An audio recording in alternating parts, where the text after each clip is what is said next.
Yes, London, we're here, we're here. It's the doctor's surgery. I nearly forgot the name of the show for a second there.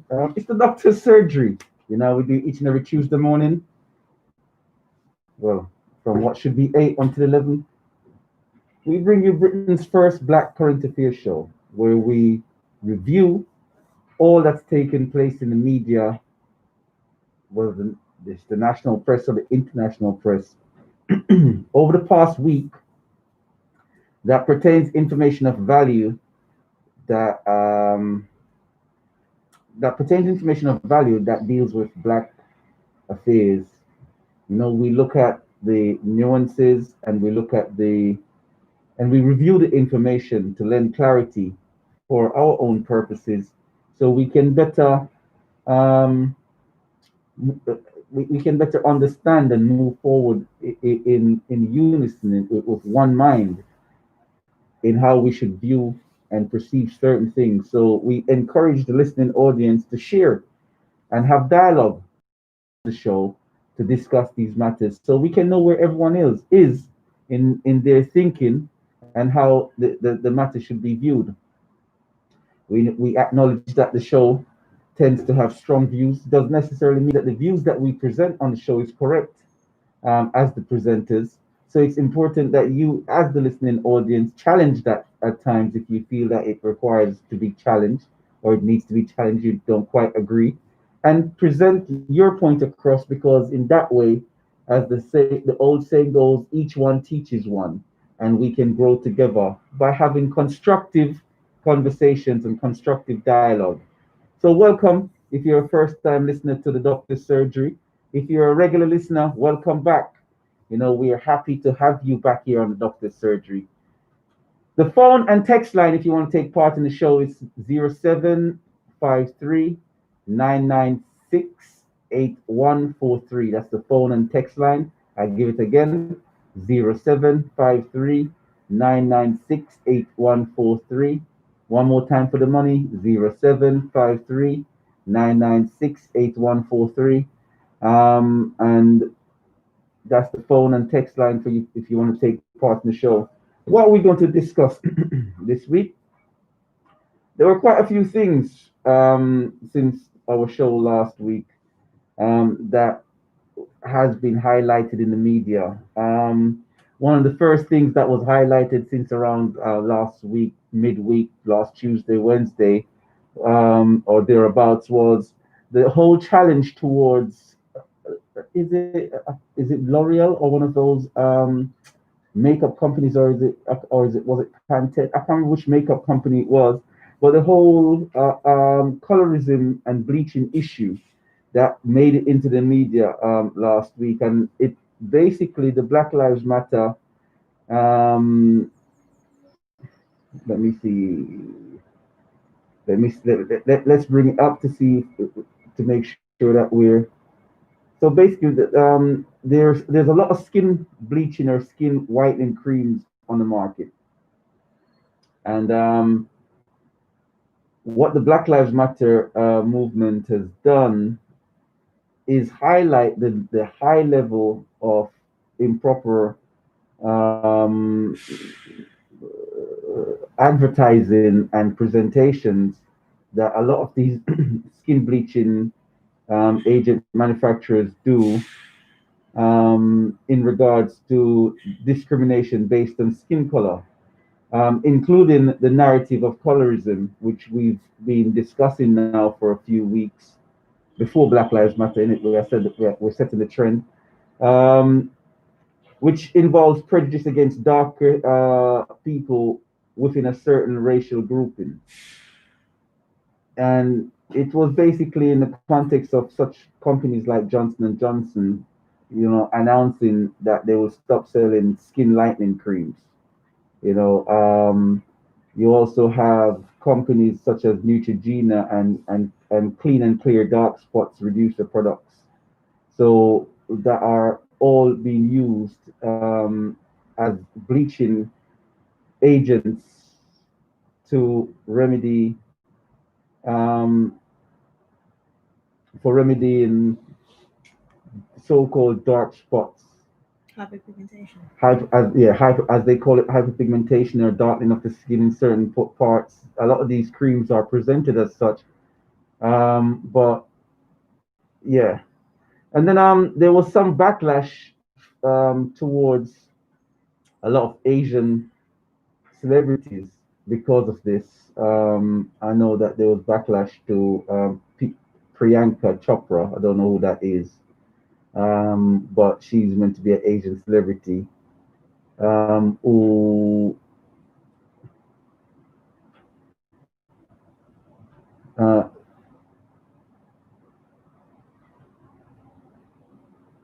in relation to the whole discussion, you know, what I mean, it's good if everyone could have a look at that. But the whole ethos of the main part of what I want to discuss really was the part in relation to the creams, the chemicals, and whether bleaching, you know, and bleaching your skin is something that's positive, and it's so popular amongst Black and Asian communities.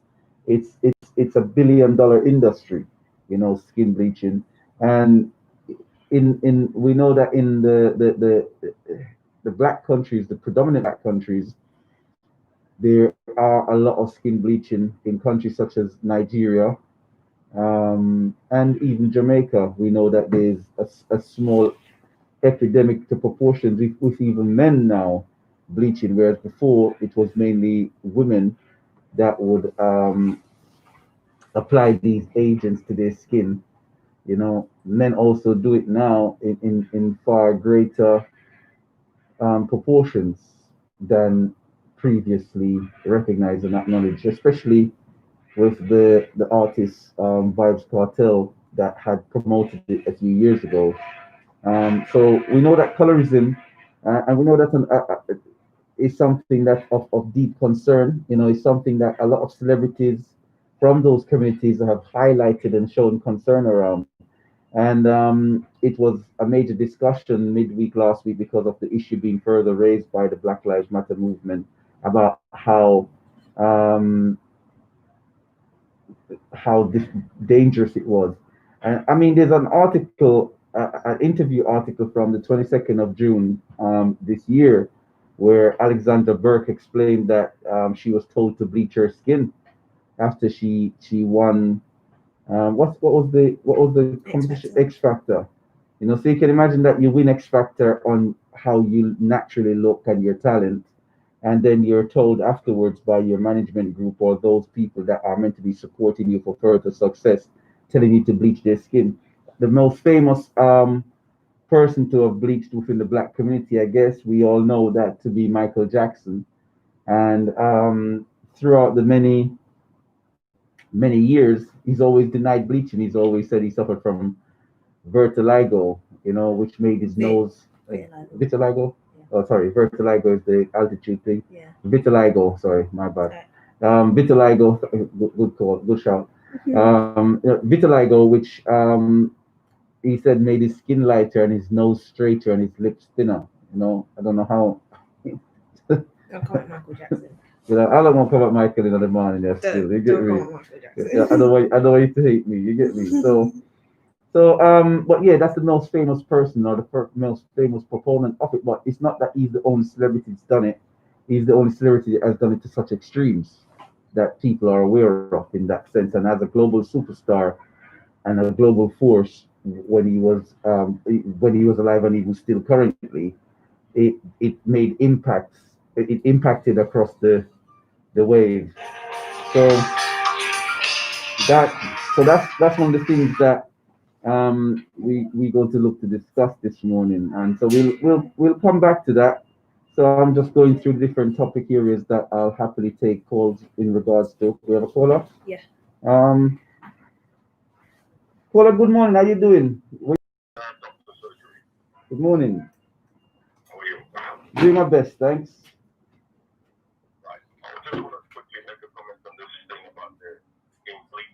Mm-hmm.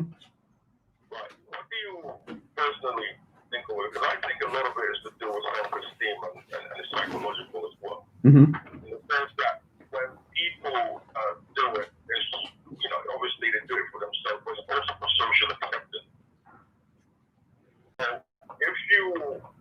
trying to, basically ban. It's either you ban the trade, yeah, Mm-hmm. because of the dangerous chemicals that there's other side effects to the usage of this thing. So it's either you ban it completely, or you try and re-educate people so that they don't feel pressurized that to the point where they feel that they need to reach this in order to be socially accepted. Mm-hmm. Okay. Now you have an issue where with women, for example, if you go to third world countries in Nigeria, it used to be a major issue, and it's been for a long time as well. I remember in the 70s there was a song that Fela Kuti made, which was called Yellow Fever, Mm-hmm. and that specifically was dealing with that subject, in the sense that some of the women that kind of felt that, and in Jamaica as well, that unless they were light skinned, they wouldn't be accepted by men. Mm-hmm. So there's a financial aspect to it as well. Mm-hmm. So, I mean, in that kind of scenario, who would you blame more? Is it the fact that the women themselves are doing it, or the fact that men are not prepared to accept, or were not prepared to accept darker-skinned women? That's a very good point. I think there is such a deep ingrained throwback from the impact of what we would call colonialization and slavery, that it will take a long time for us to unpick the impact that it has on every individual. And then with that, and I'm going to explain what I mean a bit further, but I just want to get all the points across. With that, we also have to think about how languages within the context of that also creates, with every generation that comes to bear witness to these things, it helps to propagate the same negative stereotype. So, for example, dark, black, and those terminologies are always associated with extreme negative factors, and it's always negative or adverse in its characteristics. So even when we look at black features on a dark skinned person, it's always something that is when you look at the descriptives around it, the terms aren't exactly positive, or not, they're not denoted to be positive when we look at it within the English language. So in itself, the English language, from if you're asking me, teaches people in itself to be racist, and it teaches people to self-hate because of how the words and how the semantics of the words are used conceptually within the public domain. So someone could come from a country such as in on the Eastern Bloc in Europe or something, and they come into Britain, and the language and the usage of the language just accelerates that negative view and stereotype towards a darker skinned person. Not to say that racism doesn't exist in every language, but in a sense, it's just a matter of how the words are used in our Europeanized sense of how words are used when things are used conceptually. So I think that as black people, we have to be mindful and careful how we use words. We need to use. A wise man once said, when you speak, if you have to speak English, speak the best of English. So, when someone has a bad day, it's something negative happened. Don't say something like it was a dark period of time, or a dark period. I was going through a dark patch, and those kind of things, because by definition, it's like when you reflect on yourself, the terms that you would use to describe yourself are the terms that you would use that you're using to describe negative scenarios and negative ramifications and outcomes within life. So, So what would you say for in cultures where English is not the main language?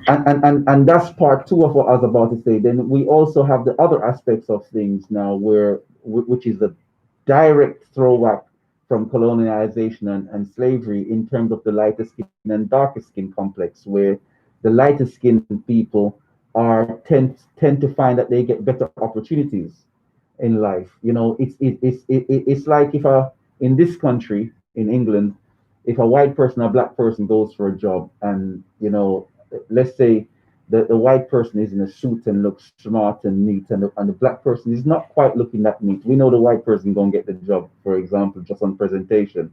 If it's the other, it will still also be perhaps a sticky and more challenging aspect for the black person to get the job, because jobs tend to go towards Mankind. the self and kind, or the own kind in that sense. And so, and then the other people that go through the doors in our own societies, not so much in the UK, because colorism is a factor, but it's more so a factor in the third world countries, or I shouldn't use that term. I should use the colorism is a factor in more of the developing countries. That's a better term. So when we look at, for example, let me explain. Like when we look at, for example, Jamaica. In Jamaica, you don't really have a black and white divide, because you have white people in Jamaica, but the divide is more towards people that have come from, as they say, high society, and those people from high society tends to be those people that they were handed the reins of rule following slavery. And the people that were handed the reins of rule during slavery are people that were offsprings to the slave master. And I don't mean to say in a disparative terms, I just have to speak the truth. And those people that are offsprings of the slave master, they were, because they mix in amongst themselves, a lot of them didn't go darker. They maintained their complexion, and their hair texture tends to be as the same would go, softer hair complexion, or what would you call it, 4B or type here or something, 3A, 3A or something. All right, yeah, just have to use the proper terms 4A. that young people understand these days. And then their skin tone would be of a lighter grade or lighter complexion. And those are the people that tends to be able to, in those countries, that go through the doors of employment and through onto the TV and quicker. And that's what you would see. So success was associated in those countries with the lighter skin. So we do it amongst ourselves because of that throwback. Do you know anybody or know of any case where somebody has bleached their skin and have come out publicly and said, since they bleached their skin, they've had more success, whether it's financially or relationships, etc. Do you know of any case like that? And unfortunately, I do.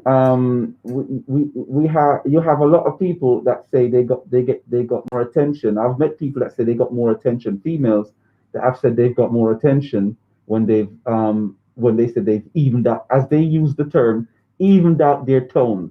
A lot of them don't say bleach; they say even out their tone. Can I quickly just interject? Yeah. Go on. You have, what's his name, Kodak Black, Mm-hmm. who said he doesn't want any darker skinned. He doesn't want any darker skinned women, Mm-hmm. which just Sorry, I didn't hear that, but who was that? Kodak Black. He's a American rapper. Mm-hmm. Basically, he's always gone on a tangent about darker skinned women, even though he's dark himself, Mm-hmm. and said that he doesn't like dark skinned women. But yet and still, he will always uplift Mm-hmm. lighter skinned women. Mm-hmm. And in terms of like that's what I'm saying. So I've heard women say that they get more attention when they've lightened their skin. And I've heard and when we look in the music industry, for example, one of the biggest proponents in the last 20 years in Jamaica, Vybz Kartel, he claimed that he got more international notoriety and recognition after he started bleaching his skin and he even started calling himself the Jamaican Michael Cake Soap Jackson. So you reckon that his music didn't do it for him, but it was the complexion of his skin that did it for him as far as the international audience, yeah? What I think he garnered greater recognition internationally after he started bleaching his skin. But I think if he had kept on the road he was on the path he was on, and the creative path, I should say, that he was on, he would have gotten that notoriety anyway. But he wanted it, by bleaching, he felt it expedited his position and it sedimented him and gave him greater longevity in the music industry.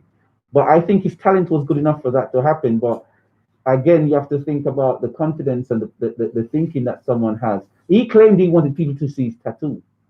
That's what he originally claimed, that he wanted to see people to see his tattoo. But as Jamaicans would call him before he started bleaching, they called him Blacker Cartel. And Blacker Cartel was a very dark-skinned man that got a lot of fight in Jamaican society. And then when he started to bleach his skin, he started to do lectures at the University of the West Indies. So you see, society rewards society rewards negativity in terms of skin complexion when you go against that skin complexion. And it's not I it's don't think the danger, if you, because at the end of the day, if society is such a way, if you start banning the actual product themselves, the trade will go underground. If we're underground to the point where it's not going to be able to be regulated as it currently is. So all kinds of concoctions and dangerous chemicals and then will start to be sold on the black market for it. I mean, credit to the Black Lives Matter movement. The Black Lives Matter query with colorism wasn't the factor that they should ban these creams and ban these products. That wasn't what they were saying. What they were actually saying is that the branding and how it's advertised needs to be changed because the imagery and the words used made it appear and made it seem that the darker complexions were bad.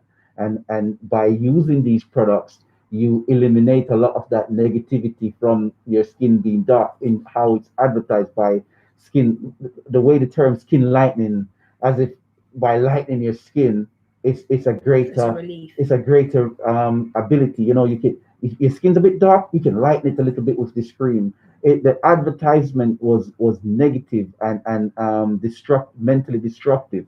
That's the note they hit I on. actually agree with that. Because I remember a while ago there was a campaign that an artist, I can't remember his name, but it was an Afrobeat artist that was that started the campaign against such things. I think it was against L'Oreal, if I remember correctly, the pharmaceutical company. Mm-hmm. So it is something that people have been working or campaigning against, or now it's gone obviously to a higher level. Mm-hmm. But I just think the only way to combat it is through the education of society. At the end of the day, the way you're born is the way God made you. Okay, and you have to feel that the need to sort of lighten yourself just to be able to be accepted in society. Then it just shows the state of society. I think it shows the state of the black community, and that's something that I wanted to discuss as a whole as well today, in the sense that we, in the 90s, we took a lot of responsibility for everything that we did. In the 90s, we were responsible for our success musically because we had we had black producers and so forth, and black people pushing out our own products and black houses. A lot of those companies have been sold out now, in the sense of like Bad Boys and American industry. In the UK, likewise in the UK, we don't control anything in our communities anymore. So if a young person wants to go into the entertainment industry, they have to go through a third party agent that would then push onto them what imagery they want and the expectations of that. We need on the news yesterday. There was a launch of a new magazine called Coco Boy, and we know that a few months ago they launched Coco Girl. And with Coco Boy, the publisher, the reason why she pushed it out, as she said on the interview, was there's not a lot of positive imagery and role models within the media. You don't see it. So we have to take that initiative. We have to push that narrative. And on a whole, we are not doing that. We expect others to do positive for us. When coin this today, right? The human race is a race. That's why they call it the human race. And if everyone's racing, I think black folks don't realize in the human race, everyone's racing. And everyone's racing to beat each other. And everyone's working together within their own subset to succeed. We are the only groups within that human race that don't recognize that it's a race, and we're all running as individuals, some successfully and some in a bad way, and some just getting on and surviving. But everyone else is united to some degree or to some extent at some level within this race. We are the only ones that don't recognize the race as being a race, and this race is for survival. Because now that we can see that, as people would say, the pandemic or the plandemic, now that we can see a lot of things starting to take shape, we are the ones that are at the blunt end of all the negativity that's coming from that. So before that police brutality, mostly black people dying. Yeah. After that, you have health issues, mostly black people dying. We are not united in this race. So the race to reduce the population and the race to succeed, the numbers that will seem to be reduced mostly are those of the black folks, because we're sitting there caught up on all these little hiccups and all these little things, and we're all running as individuals as opposed to running together. And this is why the whole ethos of this show is so that we can have this type of dialogue, so we can speak about our own hiccups, we can speak why we run as individuals, and so that we can start running together in little groups where we can start creating communities again, because we had communities in this country when I first came to this country. You know, there were trips, there were trips to all every summer. There was coaches from every local area to places where people were coming together, and even if you didn't know someone, everyone started to know everyone. The kids don't know each other, so now they fight against each other. But if they were when they were young enough, if they all knew each other and they all had something common in place, because there was a common cohesion amongst them, it would be a large family, a large extended family, as opposed to what it is now. Individuals that don't even know that sometimes they're fighting their own brothers and sisters or cousins, because they just didn't know them, they didn't grow up together, and they don't have that commonality. You understand? So we have to literally take it to the grassroots of some form of cohesiveness and understanding, but we have to do it in a way where we all understand each other, because we all want the same thing. You know what I mean? We all want the same thing. We all strive for the truth, truly the same things. Because people are, I mean, when I was a youngster myself, I remember my friends used to argue about who's darkest and who's blackest, and the blackest person in the group would be the one that's, that was. It's a good thing you just mentioned that, because sometimes, Mm, the things we say to each other can push a person to want to do exactly what we've been right. talking about. Yeah. I don't know if you know this guy, the guy who did the Hidden Colors. Yeah, I know you're talking. Yeah. Tariq Nasheed. I don't know if you know anything about the argument he had with a guy called Tommy Sotomayor, who's another one of them internet guys who speak on social issues. Okay. And that David is notorious for calling him crispy. Yeah. Tommy is much darker than he is. Yeah. And he always goes on and he attacks him and calls him crispy. Yeah. Okay, because it's blacker. Mm-hmm. And then you want to come out with a series like Hidden Colors, and then you want to be calling another black person to work with term like that. It's not a good thing. No. So sometimes what we do, what we say to each other, we have an argument, and maybe people start cursing each other. Why would you also feel the need to bring somebody's skin complexion into it? Exactly. Exactly. Not everyone is in the race. As like I'm saying, we are all running as individuals, and some people are just running for recognition. I wear a mask on this show because I'm not running for recognition. I'm just running for that understanding, for people to start to come together and having a common mindset. If that is achieved from this show, then I've achieved the goal that I set out to do with this show. I don't want people to see me and say, yeah, you're the guy that does this show, or da da da da. I'm not after that, and so much people, all they want is the recognition. I want the outcome of what I seek. The recognition is secondary. You get what I'm saying? Once the outcome is achieved, that's the most important factor. That's the most important factor. So when people say, "What's your name?" I go, "I ain't got no name. I just the people say the duck, and I respond or whatever." But have you noticed I've never given a name for this show apart from the name of the show? Yeah. I think most people accept that, actually, because when they do call in, it's always at a doctor's surgery. Yeah. I've nobody's actually ever asked you for your name either, so. I have been asked, but I don't. I said, it's not about me. It's about the information that we are all doing our best to share amongst each other, and that's what You know what I mean? That's the goal. Because we recognize that there's an issue. And I'm not saying me, I say we, because it's not just me. My voice just sounds good saying it because they say I can speak eloquently with these things. So I'm doing my best to use the eloquence of that gift to share, to say, people, love yourself. Understand where these things are coming from. Understand where these problems are coming from. This is the games they're playing in society. These are the nuances out there. You know what I mean? So when they say this on the news and when they say this in the media, this is what they really mean. You know, because and then when everyone starts seeing that picture, when we watch TV adverts in the UK, this is why the producer made the sound she made. Colorism in the UK takes this note. When you see adverts on TV, you see with black, you don't see black families. You see a white man with a black woman and mixed race kids, or a black man with a white woman and mixed race kids. It's as if the black family is a pariah to this society. That's one element of colorism. I'll let the producer add the next one. That's one. I guess another one would be the workplace environment, how you can't necessarily wear your natural hair, and as soon as you wear your natural hair, it's seen as unprofessional.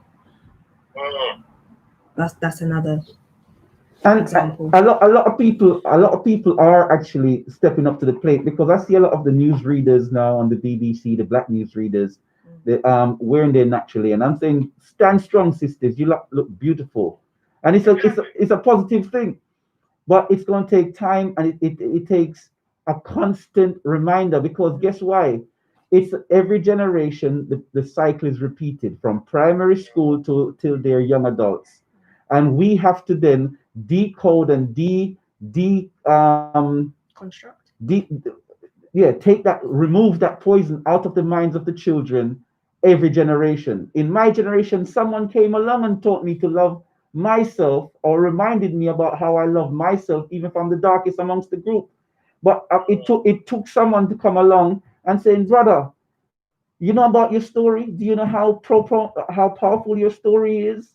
And I said, what do you mean? And then, and when they found me and started teaching, I was in the Bible, and they would say, all right, let's show you black pride in the Bible. And they showed you black pride in the Bible first and foremost, and then you start going, wow. Then they go, but do you know about your African story before even the Bible? So sometimes you have to find out where the person is in their mental development and their processes in life, and you have to teach them pride in themselves before in the remit of where they are, before you can even take that next step.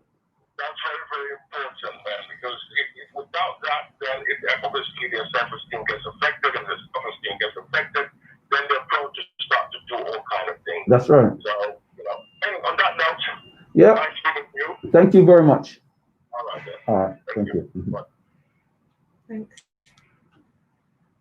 Yeah, big up the caller. We have text message. Let me bring that up. Question, text message reads, have you and the producer been hurt by mixed race people? For the last 4 shows, it seems to be mixed race. That theme is divide and conquer. For the last 4 shows, if we've been dealing with any issues, and in any show, the issues that we deal with are the issues that have been brought up by the news or the debate shows on the major platforms. So you have your Sky News, your BBC platforms, your LBC platforms, and those platforms, whatever the subject matters that they've discussed, and the newspapers, and then any general thing that might be trending on social media.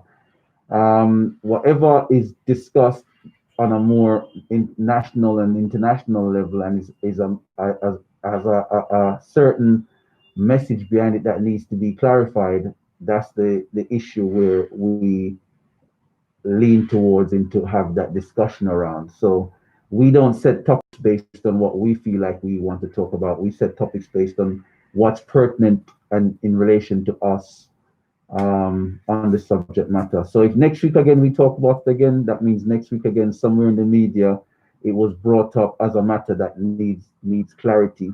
And what I despise most of all is when I listen to the morning radio shows, such as a personality like Nick Ferrari, spewing out his little racist bile in the background subtly, talking about bleaching agents and black people, and that's not from a black background calling in to say it's a bunch of foolishness and skin bleaching has nothing to do with black people feeling this and that. And yeah, so you have a white man and someone from a different race completely saying how black people should think and feel.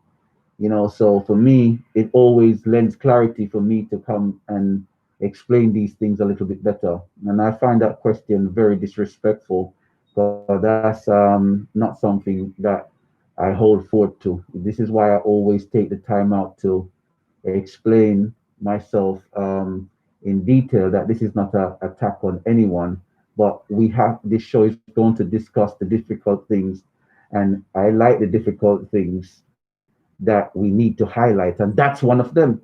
Unfortunately, whenever it comes up in the media, we have to make sure that we lend clarity to it. That is one of them. And we should be the ones making these discussions, as opposed to, like I say, the Nick Ferrari, what's the other one named? The Majid Nawaz, the BBC documentaries. Because, for example, when we watch those BBC documentaries, we think one of I've got something like 9 subject areas today. That was one of the first.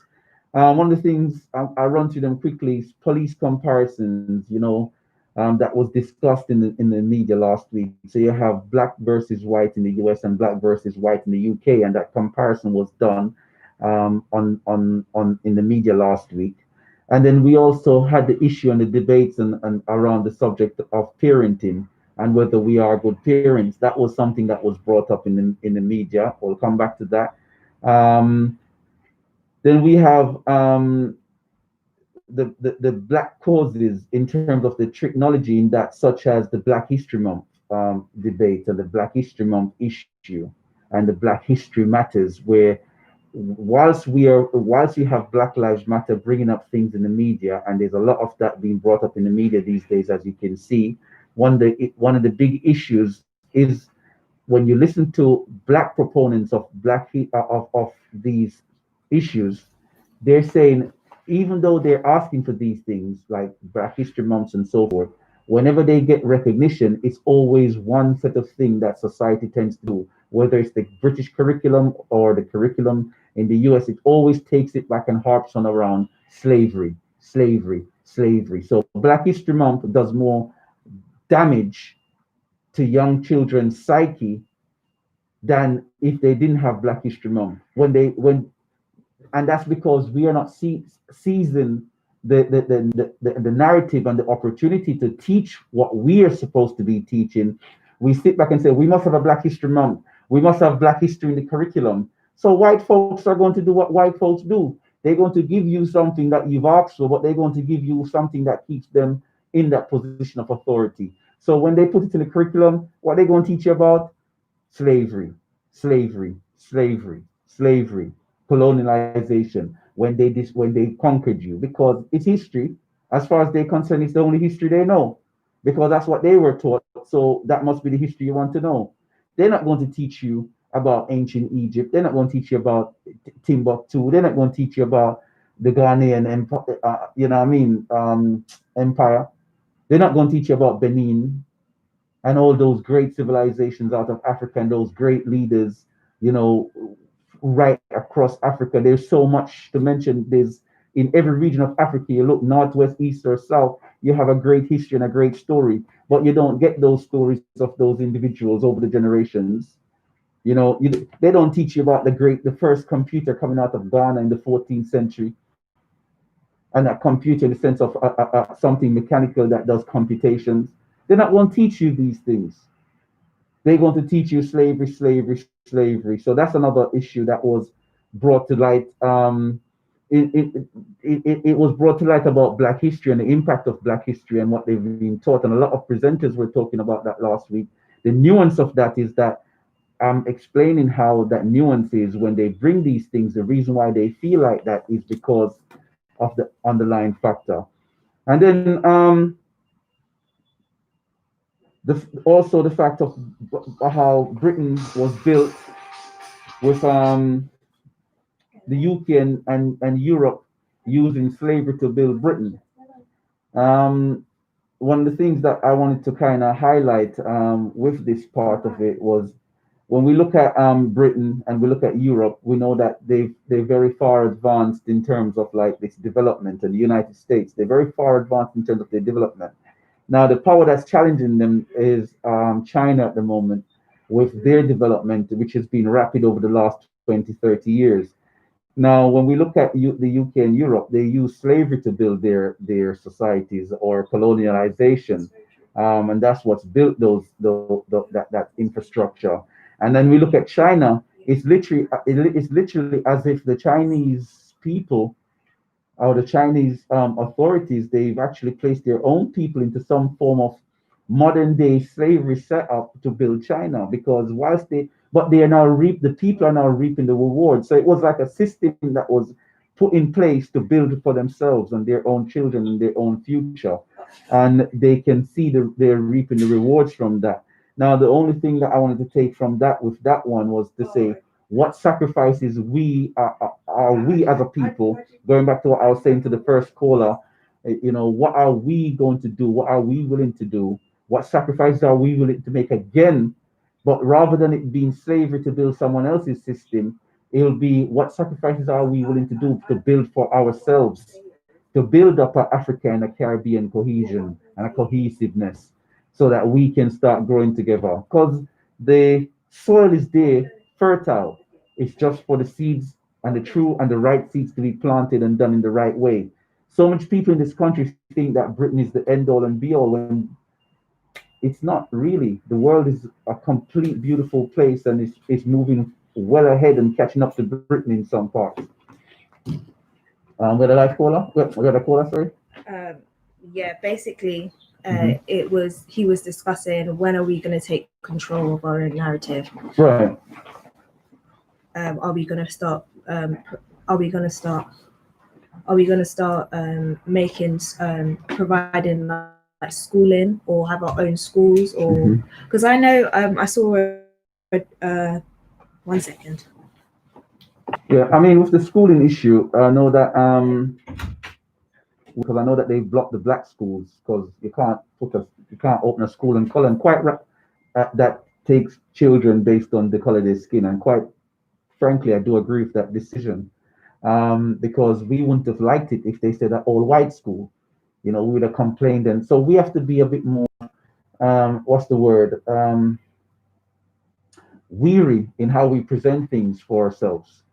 We have to not necessarily be excluding, but create, even if it's a Saturday school or a Saturday program that create these narratives, and you don't want to create something as a functional school that will exclude others and then expect society where we don't have industrial infrastructure and we don't have career goals and pathways for these children leaving these schools to enter into. What we can create is academic institutions in the same format that pushes out these brilliance within the society, so that they can then take the initiative to create those infrastructures in the future.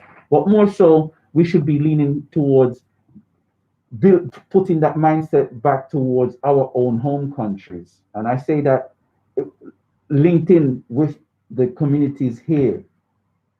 And I say that with all level of seriousness. These are little simple steps, and you don't need to tell anyone that you're doing it. Once it's being done and it's being worked, it's not about announcing or advertising, but if you're not a part of that program, be a part of that program. Find a group that's doing such programs and be a part of that productivity, creating community cohesiveness and international cohesiveness between the communities here and the home countries, because it's important. It is extremely important that that's done, and it doesn't need to be advertised. You don't want an MBE for doing what you need to do for your kids. So when you advertise things and you're up there trying to be recognized, it's like you're after an MBE, someone to give you something for what is right for you to do anyway for self and kind, you know. Um, cause them can go on upon them MBE and then OBE and all them EE foolishness. And last but no, it's not last but not least, another topic area. Like I said, there were several things that were discussed, so it wasn't just that one. That was just the first. We also looking at things like privileged positions, and this goes back to the whole philosophy in terms of how colorism works. But in colorism, it's not the only colorism isn't the only thing that creates privilege. You know, it's not just because you're lighter skin you'll have privilege. Privileged positions also denotes a similar infrastructure, but it's dealing with people that their families were a part of the British establishment from an early point in time. And being that their family was a part of the British establishment from an early point in time, then their children are received or they're able through their alumni connections to get to certain points and get certain acknowledgements and placements that put them in an ideal position in life that sets them up. And what I mean by that, over recent weeks, you know, resting and watching the BBC News channel, I've seen several pieces from the BBC and their presenters, not only now, but in the past, because it made me reflect.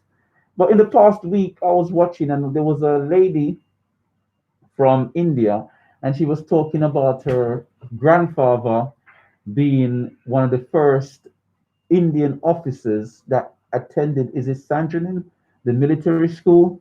And within a short space of time, there was another lady who was doing another news presenter was doing another spew and talking about her grandfather being one of the doctors that would treat injuries for soldiers in the or the great grandfather of soldiers in the Crimean War or something of and but or the first war the Second World War or something of the sort.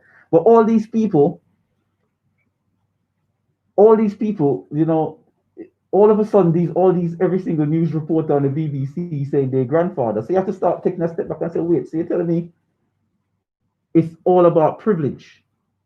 And it comes out in pieces like that where because of who their family members were, I'm not saying they didn't work hard. I'm just saying privilege allows access. And you can see it in today's society. And it's the same way that it's the same kind of there's an old saying that the devil uses the devil is a one-trick pony. It's the same technique in everything that he uses. And it's the same way where we see colorism with lighter skin versus darker skin. You also have privilege versus those that are unprivileged, and it's the same view, the same outcome, where people are placed into positions based on who they know and so forth. So everyone wants to be tied into certain proportion of society and so forth. So that continues. Can I just add a comment in Mhm. regards to Black people building their own schooling systems and stuff like that? I know you didn't hear my response. Oh, yeah. I know you didn't hear my response, but I'd love to hear what you have to say without having that response in mind. Yeah, I was just thinking there was a job going for an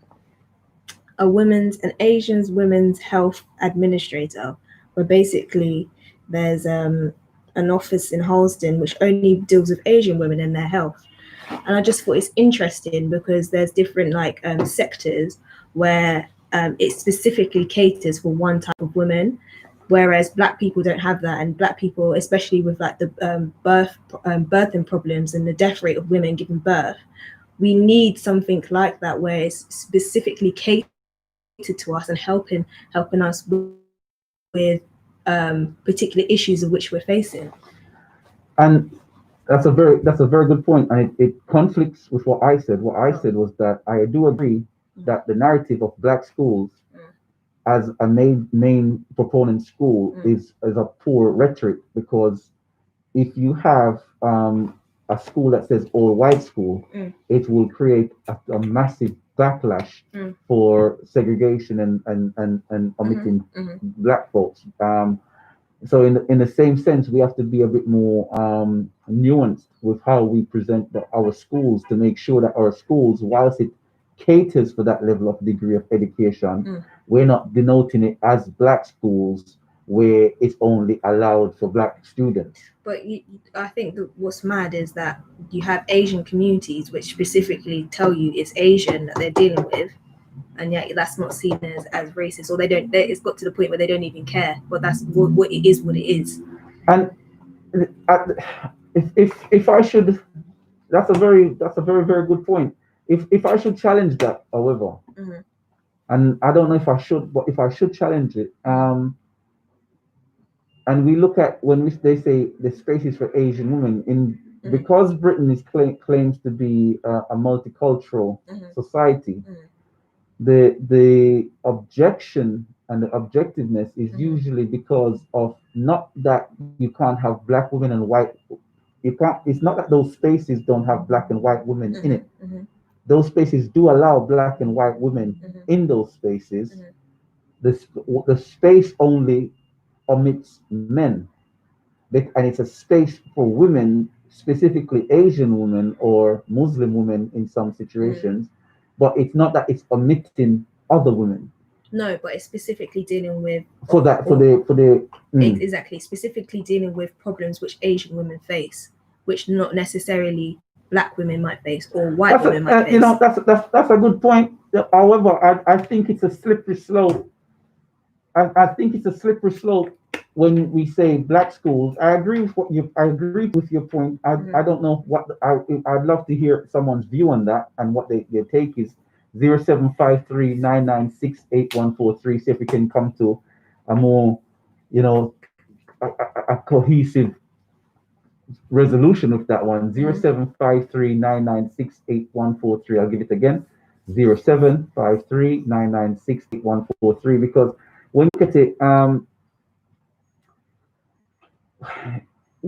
if we had the infrastructure, so let's say for example you have Jewish schools, and but they allow anyone into the space. Exactly. You know what I'm saying? So you can have black schools that allow anyone into the Exactly. space. My concern with the UK is that whilst that is essential and needed, we haven't got the infrastructure to provide jobs for those kids because it took years. If we look at Americans as an example, it took years for graduates of Howard University, the black colleges had a hard time getting. When you went to a black college, you had a hard time getting jobs and having a more as a prosperous career path as they would say is it Ivy League schools in the US, simply because the infrastructure wasn't there in the early days. Now, because the infrastructure is more so built in America, then it's now become those schools are highly recognized, and you know they those students get those jobs as readily in industry and elsewhere as anywhere else. In the same sense, it's not that it can't happen here in the UK. It's just that we haven't got that pathway yet to create that. Yeah, but someone has to create the pathway. And that's what I'm saying. It has to start at some point. So I made my original summary may be wrong. So that's what I'm saying. I didn't want to impress my thinking on you, and it's a good thing I didn't, because it allowed you to give a different perspective and give it in a different way from how I used to see it. So, you know, with things and times and understanding, things can change. It's not a one-dimensional view. Let us know your view on the matter in relation to that or any of the subject areas so far on 0753 I'll give it again. 0753 One last time for the money. 0753 the next subject, amongst all the like I said, there was loads today. This is one of the first weeks that I've brought so much to the table because there was so much discussed in the news and stuff over the past week. One of the things that I wanted to highlight was there was a white professor in the US pretending to be black for years. Have you guys heard that story? It was quite astounding. It, uh, Let me give you a greater background to it. If you haven't heard that one, it'll be good to look into that one. Thank you so much. So, where did I fall off? Basically, he was saying if we do it on geographical location, it would work. So, one second. So basically, if you just to go back into it, whilst the producer takes that call. So the white professor who pretended to be black admits faking identity. So a white professor who taught African, Caribbean, and diaspora history pretended to be a black woman for years, reigniting the debate about the appropriation of we have a live caller. I'll come back to that subject in a minute. Call you live. What's your name? Where you calling from? I am in Brent. Hi, how you doing? Hi. I am very concerned about this argument about school because if I remember, back in the 80s after the riot, this is Mumsy. Hi, Mumsy, how you doing? Hi. Sorry, I had to turn the radio down. I'm in my 70s now, yeah? And if I remember, in the 80s, I remember 4 Seventh-day Adventist churches held back their tithes, right? Because the head section of the Seventh-day Adventist Church in Watford, St. Albans, would not allow black children to go to the schools here. And the 4 black churches, including the Willesden Seventh-day Adventist Church, Brixton, I believe, and Peckham and so on, got together, held back their tithes, and set up this school in Tottenham, the black school. Right. It was an outrage then with Thatcher and all their cronies, right? Just got frightened to say, oh, there's a black school setting up, They gave it hell, but then they found the excellency of this school, that they were higher educated than any black school.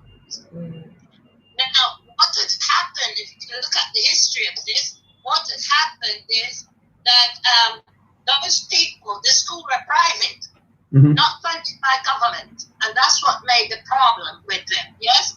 Secondly, those people, they had excellent teachers, and those people actually now grown up, be ministers or teachers or whatever, they take on to be. And as we get older, we find that, people have drifted away in wanting to pay the fees for their children to attend these schools. Secondly, what we found now was as those kids grew up, what has happened, the Adventist minister took over the school. If I remember, I cannot remember his name, he was from Trinidad. And what had happened was he actually split the school in part government because enough black people was given funding to help the school to function. Yeah. So what happened, once it went into the actual government side, there was a great black woman who was the headmistress of that school also after, and they gave her help. The government or the education department did even accuse her. I think she went to some court or some sort of dispute. Anyway, they found that she was good. She was not guilty of anything they claimed, and so on, because she stuck to her guns in actually trying to uphold the black school. Now, later on, I think in 2000 or something like that, there was a sister who had a black book shop in Harlesden. Okay. Yes. And I remember many of the black teachers, we used to have Saturday schools, I think Brother Muhammad from Brixton, the Muslim Black Brothers American groups, they used to come and teach in the evenings and on weekends. Okay. Now those kids and their mothers and everybody, this sister had a black bookshop at the back of it was the school. She had black toys, everything. She and their brothers set up, and it was well supported. And what had happened, they used to take the children and their parents every 2 years to Egypt, Africa, different parts. Yeah. So what has happened, she wasn't getting the support that she from the community either. Yes. And another bookshop set up, which was up in the parade. They didn't function for long either, because they didn't support anybody. Now, let me put it this way. Now, I run a charity called Cultural Health and Science. I wrote the slave memorial that Kelly Winston Blair and the Queen carried out. And they didn't do the apologies, so I wrote every year, trying to still get backed. Okay? Secondly, I had a lot of racist practice from these people. Secondly, I held an exhibition every year in Wembley, and I actually just hijacked the library in Harlesden and did one there outside because it was all locked up as well. I've done it at Lloyd's shop, and I will do it at Harlesden High Street because to me, black history is not black history. Because I've been fighting for years, and I did collar the mayor of London when he came to Brent and said, what has happened to the black books of slavery in the libraries and the shop, equivalent to your Muslims and your Hindus and what have you, because I don't see one. Yeah? They then went away, and I think he had a black assistant, deputy mayor or something like that. But they went away and started putting on Kunta Kinte film again, Roots. Right? Now, I've actually been questioning ever since that we're not about roots. We're about the cruelty of what happened to our people. Right? Sister Joan, who had the Black Book Shop, we had, I can't remember his name, it was Ray, who was appointed by Boris when he got in to be his second hand, the black guy. Yeah. And we had them all down here holding conferences, talking about the black, why the kids are these days and what had happened in the history of the splitting up of the black family and extended, and what had happened. We, Sister Jones and us, we went to get a school down near Stonebridge, Bruceford, I think it is. I'm not sure it was. Along where the teacher centre is, near where the Hindu temple is. Right? We went for that spot. And as we went, I think it was, I can't remember the officer, the mayor who was, he has Barham Park Library now. He was the officer at the time we had to approach to get that spot, right? To set up our black school. And he turned around and said, there is no need for a black school. And now you find the Indians have got that spot where the whole Neeson Hospital used to be, and running their schools there. So that's a bit of history. I never stop. I go on. I don't care how old I am or how sick I am or whatever, but I still need, and you see, I am on every march. There was every march that said, well, I don't care if it's Black Lives Matter or if it's climate change or, whatever it may be. Yeah. I am out there. And my banner is saying no to deportation, to racism, to war and weapons. No, right? So that when you see that is me, Mumsy. Okay. The brothers, they know me on this station because I used to be on that station. I don't talk about this on my station that I have called Musical Eat where I do a health section every Wednesday 1 till 3. But on that health comes under education, very wide. because health is not just about food and exercise. Mm-hmm. Yeah, I go back to the ancestors. How we used to roll down the hill, how we used to walk barefoot on the dirt and the mud hut, and how healing it was, Mm-hmm. right? And all the bushes and different things of Africa were transported up to the Caribbean or so on. Mm-hmm. But I'm about to actually look at. I'm still battling on with the issues of the slave memorial. And I try people. Oh, have we lost you? Oh, Worry. we lost you for a minute. Say that last bit again. I said slavery memorial is the 9th of August. Okay. Slavery memorial in Canada, Nika, and Maryland is the 9th of August. The 1st of August is supposed to be the celebration after slavery. We used to call it John Kuno Mm-hmm. or Arsene. Were you done a carnival in Trinidad and all that? Yeah. That was after slavery, right? We know what goes on, yeah? Mm-hmm. So basically, the Black History Month, what we have here in October, actually Black Heroes Month in the Caribbean. Yeah. Yeah? So we need to get these things right and stop bringing additive or deep. It wasn't helping you. They'll tend to send the black school. There was a good black school in taught, right? Mm-hmm. Back days of Bernard. You keep cutting it in and out, Mumsy. Go back to the original spot of where you were. You keep cutting in and out. Are you there? Everybody except us. Mumsy? Yes. Mumsy, can you hear me? Mumsy, not hearing you, Mumsy. Mumsy, you're cutting out very badly. No, I think we've lost Mumsy.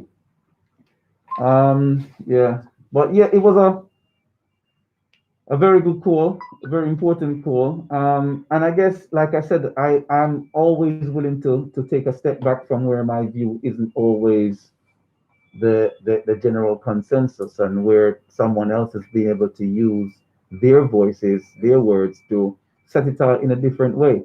And this is why we need to have that communication, so we can, lend clarity to situations as such. And the producer's voice and Mumsy's voice, I said, well, this can work because they've given that space to others. So why can't they give that space to us? And Mumsy's highlighted, to which I didn't know, that this space was already there and it created great outcome. So that is a very satisfying piece to know that this can happen with structure and organization. But it's not just structure, hard work, and organization. It's also maintenance. Which is one of the things that we as a people, and I'm going to give a little critique, we have to learn to protect and maintain our institutions. When I look at something as simple as the minicab industry these days, where it's run by white major organizations like Addison Lee, and I'm thinking minicab was something that we used and recreated due to the fact that black taxis and no one else would carry us around, and we created an infrastructure. And now we see Addison Lee, we see Uber, and all these infrastructures built off our basic ideas that were created out of necessity, that have been capitalized and appropriated. And this is one of the reasons why these days we have to kind of start being able to speak frankly about everything. Everything should be able to be put in the public eye. People shouldn't feel cute about putting things in the public eye and flagging things up because too much appropriation is taking place. Call you live. What's your name? Where you calling from? Hi, Surgery. Again. I was just speaking to the producer just before Mumsy called, and that was such a great call because she's actually clarified a lot of things and put things into perspective. Very, very much so. I agree. Well, before she even said, what I said is that, if there's a will, we have to try and find a way. Mm-hmm. And it's either we try and do it from either a religious point of view or from a geographical location of origin. Mm-hmm. So instead of saying a black school, why not say it's a school for Africans or African children? Mm-hmm. Okay, but other people can also attend if they want so. So either you set up a foundation, African Education Foundation, and Mm-hmm. then you can give out scholarships and stuff like that to youngsters that you feel like deserving of a scholarship, or you can try and do it in such a way whereby it could be in addition to the mainstream education. For example, people go to Sunday schools. So why can't we set up our own equivalent of Sunday schools? Because the most important thing that's coming out of it is that our own cultural teachings and historical teachings are not being taught properly in the manner that they should be to our children. So why don't we set up facilities that could be in weekends, or it could be in the evenings, something like a Sunday school. Yeah. Start off with. Yeah. I believe that if where there's a will, we'll find a way. And again, what Mandy was saying about that Indian school, how did they manage to get their set up? What criteria did they use? So we have to look at things like we also have a template of where the best was for singing Tottenham. Mm-hmm. So, we have things to draw upon to be able to move forward on.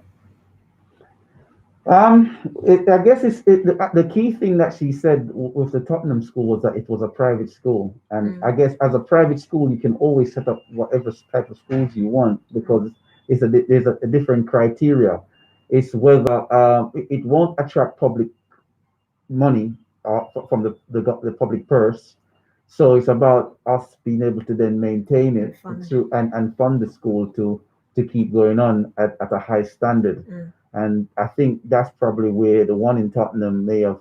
I don't know because I don't know about it. But that's what she said. She said basically that. So what I'm saying to you, there are other communities who set up schools like that, and they've grown on the public funding.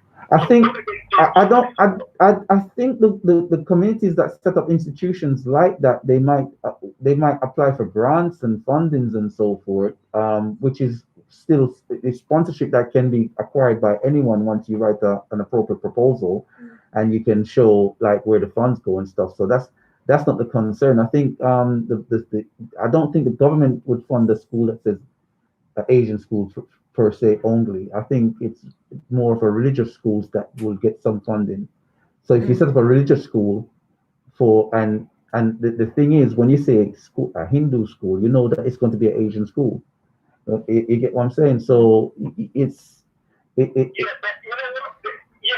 government is going to be that, but I'm sure there are people who are Hindus who are also who profess to practice in the religion who are not from India themselves. Yes, but I mean, how much of us is going to send their children to a Hindu school? I mean, I wouldn't.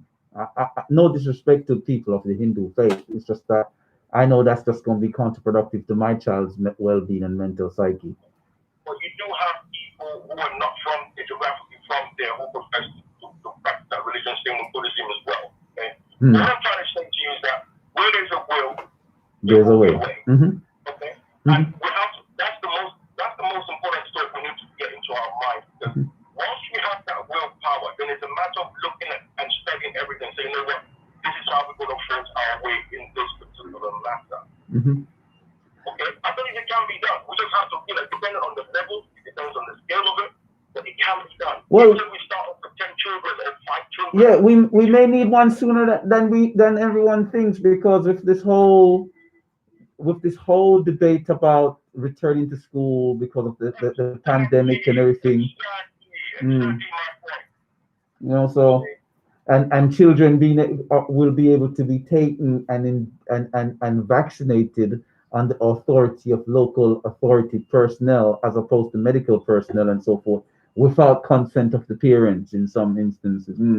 All those things, you may have to move to put your children in a more safer environment, self-contained. This is where people like the Black Teachers Association or teachers who work with the sector, this is where they need to come together and give guidance to the community to say, this is how we can achieve this. I believe it can be achieved. how we achieve it. But it can be Exactly. done. So then we have to work towards getting it done. It's very important. Well, there has to be someone that's spearheading it. I know my hands are full. So if someone's out there that has the zest and has the ability, you know what I mean, they need to, like I said, everything needs to be done quietly. You don't need to advertise. Just make sure that you get like-minded people and you start pushing it out there. And by the time it comes out to the general public domain, you know, it's already set in motion and it's already set in stone. I think sometimes, Steady foundation. yeah, I think sometimes we Steady. talk too early. I mean, the great Dr. Sebi, I used to adore that man, and I wouldn't advertise out there Dr. Sebi or anything because I always wanted to protect him. And I remember when I watched the internet in April of the year he died, and I saw him talking about the Berlingo group. I thought, oh my days, why did they put this video out? Because I just did it. Whilst I was happy to hear the advertising of what was going to come from the Berlingo group, I knew how dangerous it was that they were putting this information out prematurely in relation to Dr. Saber explaining his ideas and what's going to happen next. And then within a matter of months, I heard the man died. So it's like, you know, we all know what happened there, you know. So it's like we have to protect our ideas and those that are doing things until we get to a point where it's inevitable. You know, it has to be like what's his name, Thanos Thanos in Avengers. the Avengers. You know, it's inevitable, and when it gets to that point of inevitability, that's when, you know, you can say something. But until then, you keep your mouth stooped. You do things quietly. You know, you don't. I agree with that. But, you know, yeah, for those who are working at it, you know, best of wishes to them. But it's something that we need to, you know, do anyway. Yeah. Okay. All right, then. All right. Thank you. Yeah, man. Thank you. Bye-bye. Thanks. Yeah. So yeah, when things get to that inevitability, I can't get the words out because of my mouth. That inevitability stage, you know, that's the only time we need to be saying blah blah blah, and that inevitability, I can't get it out. Inevitability. That's right. It should only occur when the thing is done and dusted, you know. So it's essential in that sense.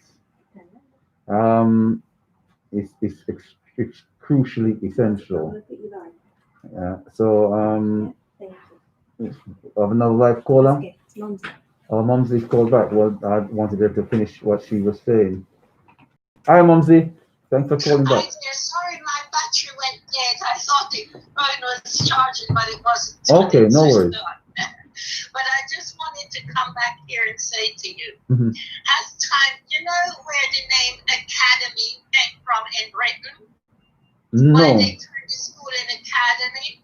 Because we presented, Sister Joan and the Black Muslim team presented this was to get a school, like I say, in Britain. Mm-hmm. And this is what happened, that they take it and decide all these schools were set up as academies. Okay.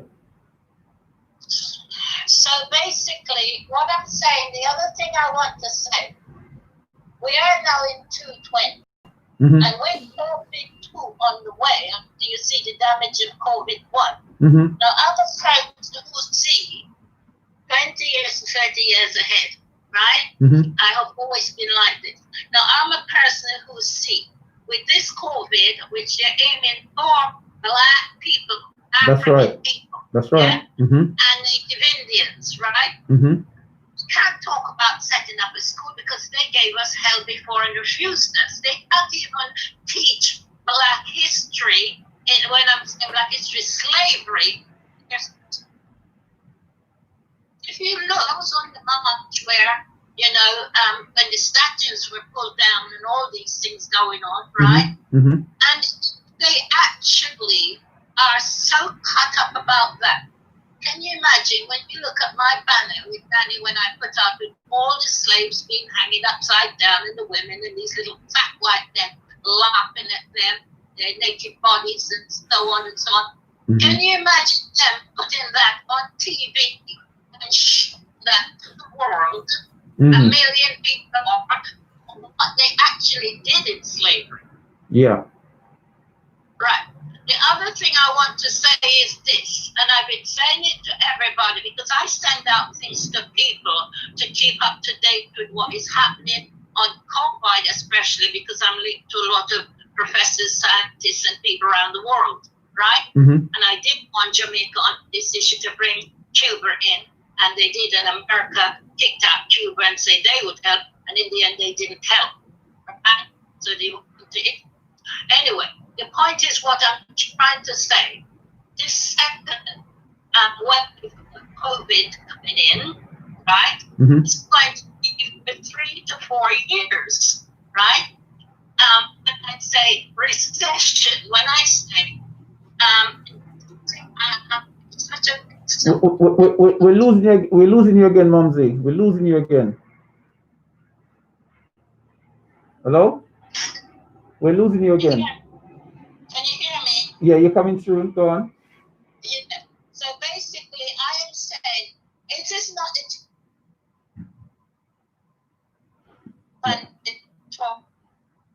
No. Mm. No. the black boys and that's No, no, Mumsy, it's not happening. We keep cutting out. Okay, yeah, sorry about that. But what Mumsy's saying is, I think it's a pertinent point because we have to get like everything in perspective to what's gone before, as to what's happening now. But just before the news break, I'll cover the last couple of topic areas quickly. If you so basically, what I was talking about was the white professor who taught African and Caribbean and diaspora history, pretending to be a black woman for years, reigniting a debate about the appropriation of race and identity in the United States, and it's really reigniting the thing globally.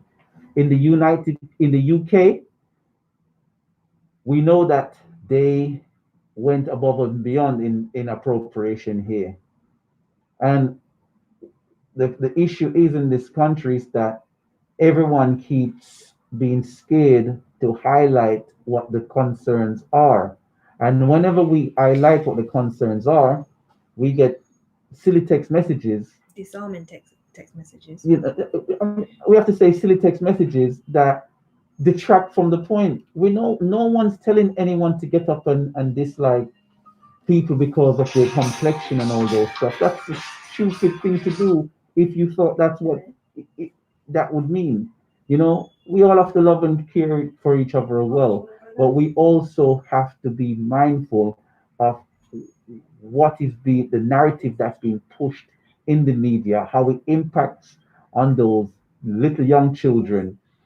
And if there's a narrative that disparages against someone because of their complexion or their race, we have to constantly flag it up until the issue and the matter is dealt with appropriately. We're all involved in that scenario are dealt with fairly and in a balanced way.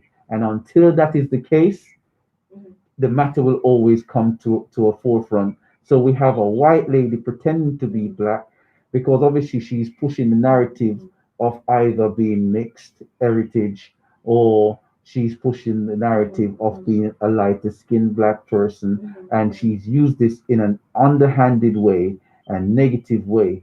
Her name is Jessica Krug, who taught at Georgia Washington University in Washington, D.C.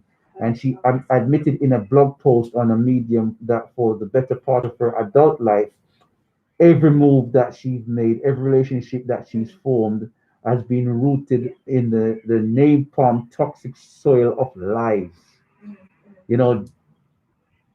George Washington University on Thursday said Krug's revelations were now being investigated. She wrote, to an escalating degree over my adult life, I have eschewed, whatever that word means, I've never heard that word before, eschewed my lived experiences as a white Jewish child in suburban Kansas City and the various assumed identities within blackness. But we have a live caller. Oh, it was live. I thought it was gonna. Oh, so call up if you could call back. I don't know what happened there. And then So, Okay. so in suburban, so she lived her life, experience as a white Jewish child in suburban Kansas City under various assumed identities within a blackness that I had no right to claim. First, North African blackness, then U.S. rooted blackness, then Caribbean rooted Bronx blackness. So it's not only that she's just taken on a black identity in one remit, she's claimed to be like a North African, so like someone that's a bit Moroccanish, in complexion with some bourbon background, and then she's lent towards the U.S. rooted blackness, so the lighter skin, the mixing in, and then the Caribbean rooted Bronx blackness. Let's see if we can. Momsy, we got like a minute. If you could summarize, because we have to go for the advert break. I just want to say this. I just want to say this. Can you hear me? I can hear you. I just want to say this. We are the heroes and creator of the world. And everything we do, from music to history or food or whatever, every nation copy us and turn it their way. That's all I need to say. That's true. All right, Momsy. Thank you. So when you talk about the Indians and they're in the Ukraine, you think they're sea gold. Where's all that coming from? I can tell you the history they done for me. Okay? So you think of everything we do. Who was our first black people that went abroad and created this? It wasn't just from Egypt and maps and all that sort of thing. Talk about Somalia, talk about Ethiopia, Oh, we lost Momsy again. Okay, that is my education, and like I said, this America, the academy came from where this Joan went, and the black boys were treated to keep hurting each other. So brought it here, word academy, and we will. But our community don't do anything. The Caribbean community not do nothing. Yeah. All right, Momsy. Because of the news on adverts. Thank you. Yeah, man. Thank you. Thank you for calling back. Love you all. Likewise, Momsy. Take care.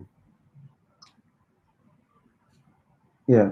So we've got like a minute, but it's just to highlight what someone the celebrity Leslie Mack said. She goes, when Jessica Krug gets her book deal and is on the talk show circuit, remember this tweet: white women continually harm our communities and are rewarded for their efforts. And this is what we need to nip in the bud. So anybody who wants to feel cute because we're talking the truth, I can't help you. It is what it is. If you want to feel cute by us speaking the truth, if you understand where we're coming from, not coming from a position of creating a divide, but what is causing that divide is the lack of acknowledgement of what's taking place. And if we can't bring it up, that means who's the true racist? Who's the true antagonist? The person that just wants to ride off the person's back, or the person whose back is being ridden on? And that's what we have to bear in mind. We're going to take a break, pause for the call. Catch you on the other side.